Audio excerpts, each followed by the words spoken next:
It was a cold winter night when Sophie moved into the old farmhouse on the outskirts of town. The price had been too good to pass up, and the house, with its faded charm, felt like a perfect escape from her hectic city life. But there was something strange about the place. A sense of stillness that made her skin crawl, as if the house itself was watching her. The first night, she heard the whispers. Soft, unintelligible murmurs that seemed to come from nowhere. At first, Sophie thought it was the wind, but there was no breeze.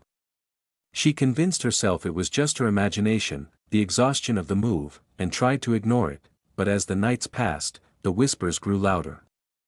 They came from the walls, the ceiling, the floors. Always in the same eerie, rhythmic cadence.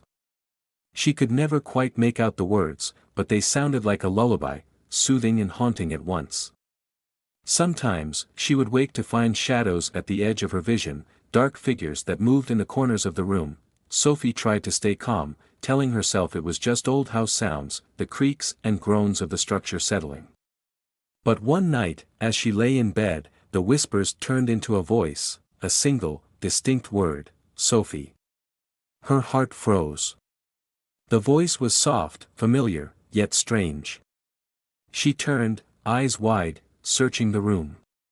Nothing.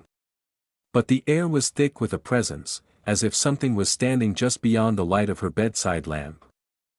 Terrified, she pulled the covers tighter around her and tried to sleep.